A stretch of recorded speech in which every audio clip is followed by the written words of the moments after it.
Hey, what's up, what's up, what's up, what's up? A gracious good morning to you good people. It's your girl KB. You know what I do, and you know why I do it. It is Tuesday.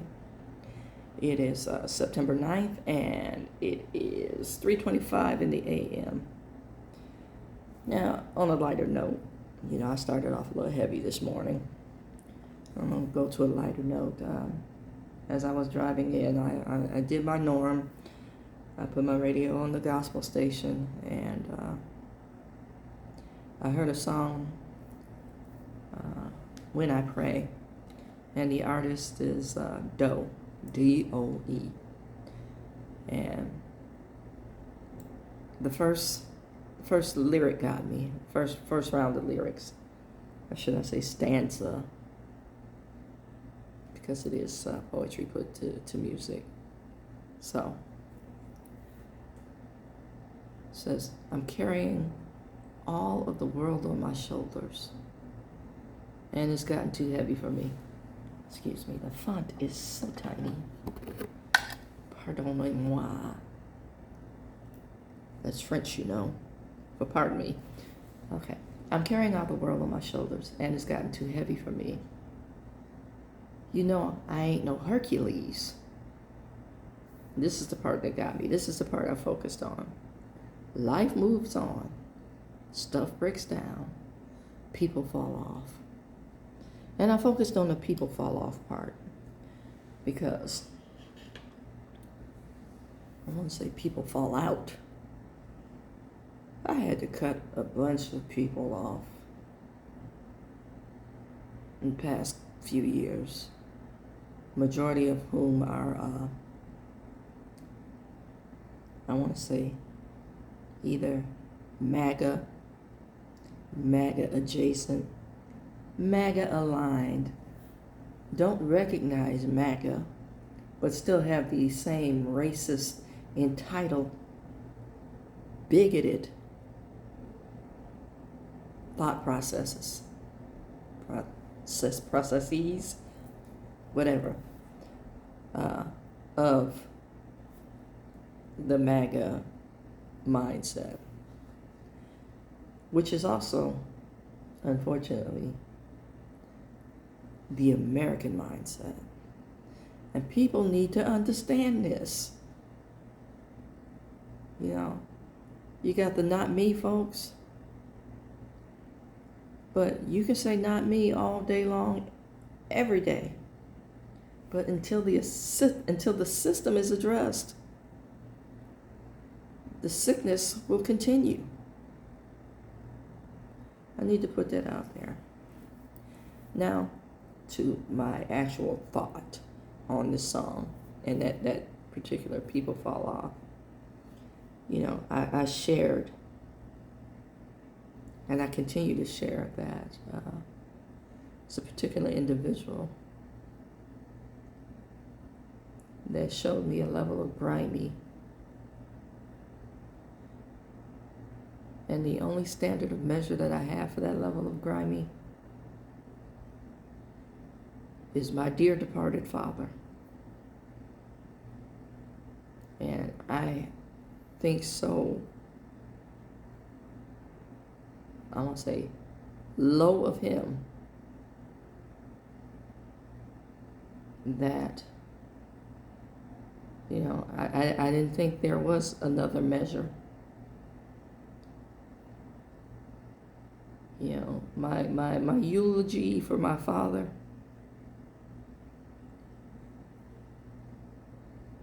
when I heard of his passing,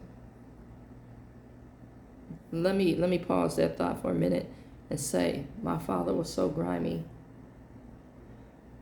that I did not speak to that man for 17 years. 17 full years.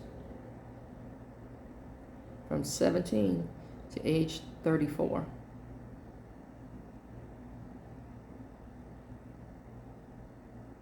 Okay? That's a long time. And the only reason I started speaking to him is because he popped up in California at my mother's doorstep. after he had had a stroke. And my mother, being a gentle, kind, sweet, loving person that she was, thought it was less than Christian to open the door to him. And she took care of him for, I want to say, maybe 2 years. That's how long he visited. I think it was roughly 2 years. And he annoyed everyone with his presence. No, it wasn't 2 years, it was roughly a year. And he annoyed everyone with his presence to the point where he was fighting with my nephew, who was maybe, I want to say 5 at the time, but the stroke had left him very childlike, and they would fight over the remote control for the television. Yeah. At that point, where he started to irritate the baby, my mother helped pack him up and helped send him back to the East Coast. Some years later, I found out why he visited, but that's a story for another day. Let's get back to my point and the level of griminess. You know, I really hold on to this prevalent thought, this pain.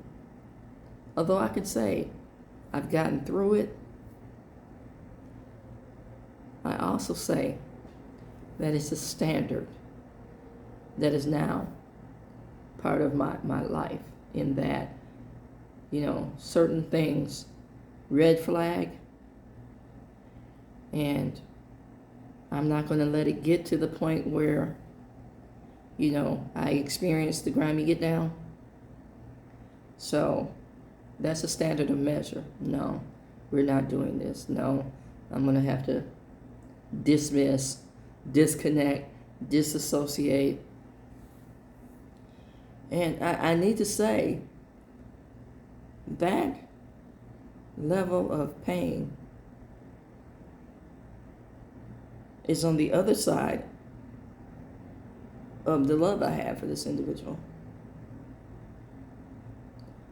And it's funny how, you know, life's tug of war pulls you to the polar opposite.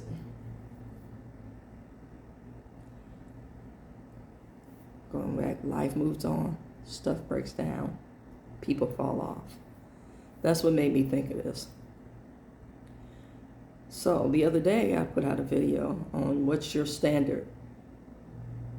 I posed that question, you know, in talking about John 10:10. Who's the thief? Who's stealing?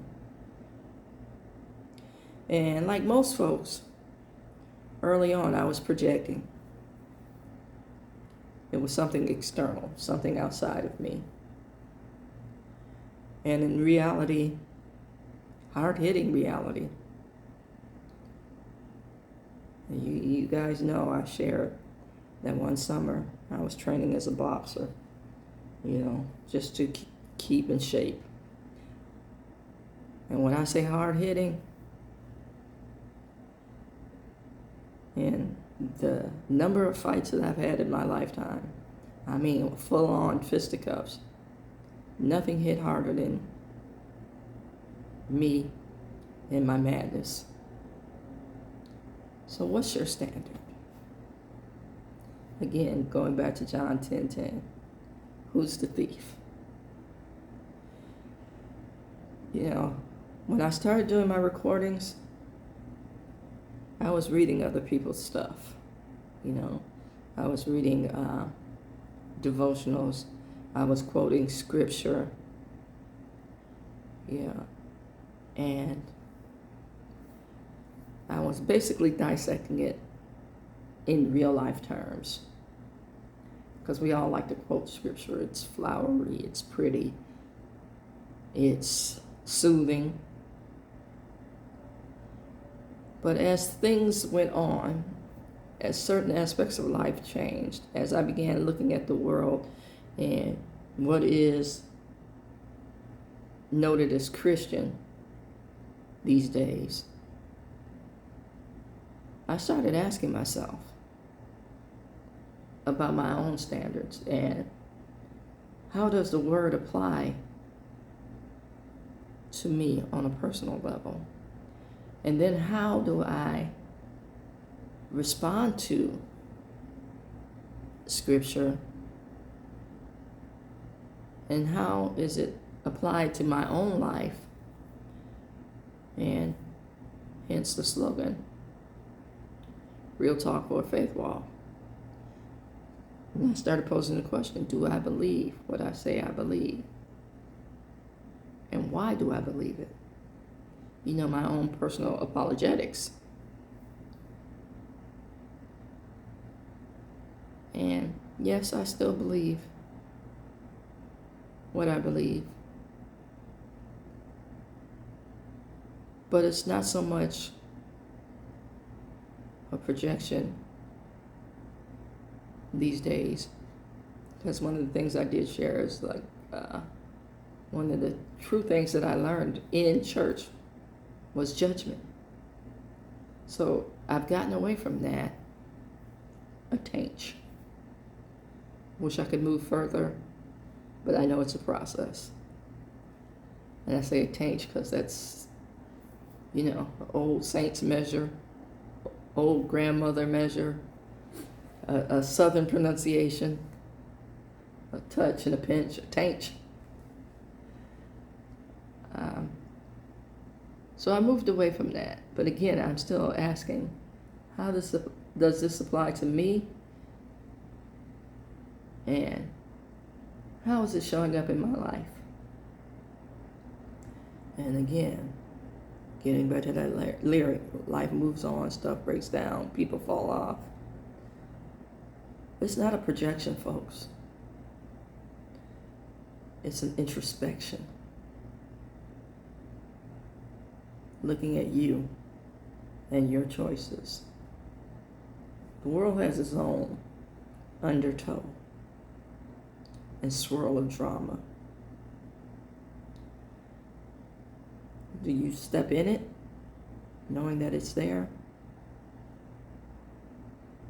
Or do you dive deep in order to swim away from it?